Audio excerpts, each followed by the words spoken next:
Kadini kwa mazimbabwe nkose kwa Morocco.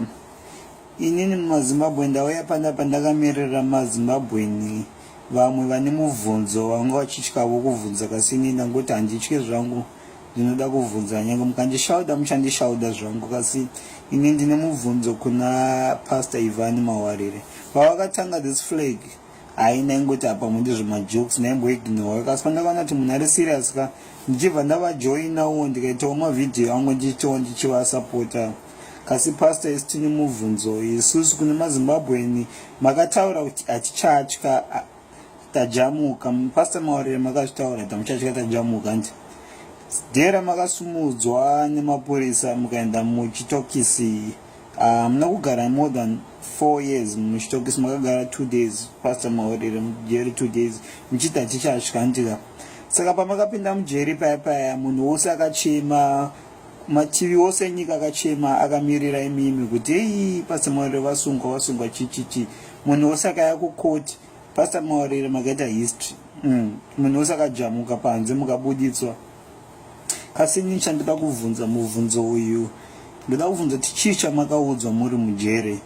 Pastor Mawarire kana pane chii chakakuudza vaudza kuti vachakuuraya muupenyu hwenyu kana Pastor Mawarire makapiwa bhegi remari kuti mutize kuZimbabwe? Because hapana munhu anoti aona support yakaita seyaya ungotiza kuZimbabwe. Hamungati kwanzai ndakatiza ndaitizira upenyu hwangu. No. Ipapo hazvitombomake sense because maizviziva pamakatanga izvi mavhidhiyo muchiti hatichatya isitajamuka maiziva kuti any day munokwanisa kusumudzwa kana timourayiwa kana timoita sei. Saka mungatiudza kuti kwanzai ndakatiza ndaitizira upenyu hwangu after Jerry. Hazvisi kumeka sense. Pastor Ivan Mawarire makapiwa mari here? Kana makapiwa mari muri munhu wenyama tinokwanisa kunzwisisa.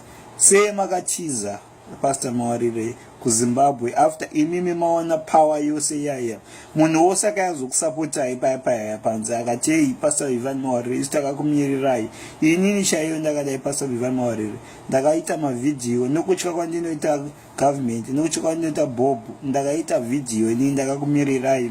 Saka inini ndoda kuziva kuti ndakaisa upenyu hwangu parisk for no reason kana for what? Because hamungangotize makuita kuSouth Africa. kuSouth Africa kune hatina basa neSouth Africa, isitoda Zimbabwe. Imimi vanga mukatikamirira semaZimbabwe mukati so hatichatya tajamuka ndichangoita mavhidhiyo ndiri kuZimbabwe tikati tikusapotei because manga muri paground nevamwe. Saka iyi pamakatiza Pastor Ivan Mawarire tiudze chii chakaitika mustoki. Vakati vachauraya mhuri yenyu, vakakupai bhegi, vakakupai mari, tiudzei tizive patimire panapa. Because after matiza kai indakarwa neconfusion handichazivi chii chiri kuitika Pastor Ivan Mawarire because makabuditswa zvikanza muna mhosva. Saka maitizirei kana musina mhosva Pastor Ivan Mawarire? Inini zvazvichamake sense kwandiri because takakusapotai muchitanga zvinhu izvi. Muchitanga zvinhu handakusapotai, ndakusapota maya pakati zvangu kasi hamungatita joina timu.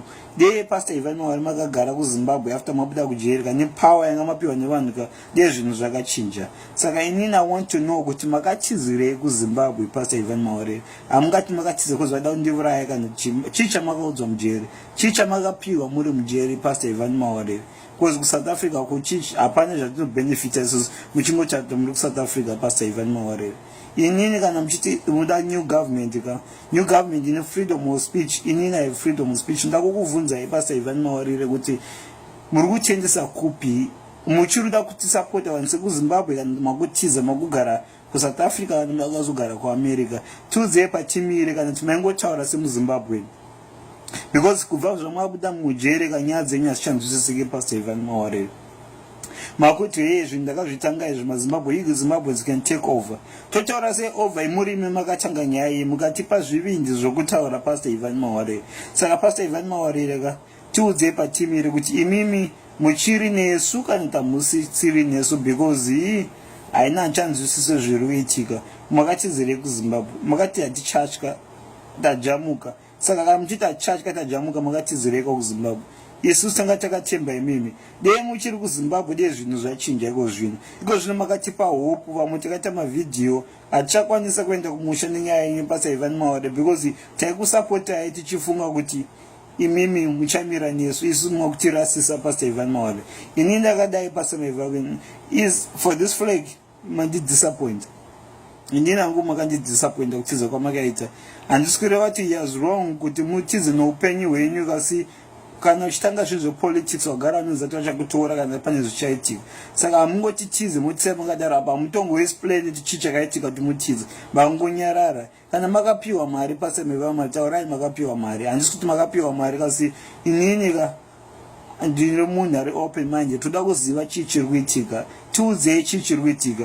Makazi muchaurayirwa muure chii, makathreatenwa here chii, tiudzei, because hamusati maexplain kubva zvamabuda mujeri kuti chii chakaitika. Saka Pastor Ivan Mawarire ka kana muda tirambe tichikusapota ka tokumbirawo mutiudzowo chokwadi chii chiri kuitika. Iko zvino tine confusion, tiri kuziva kuti muri kuuya kuAmerica, ende ndiri kuuya kwamunenge muri kuAmerica ndichakubvunzai mubvunzo iwoyo kuti makatizirei kuZimbabwe.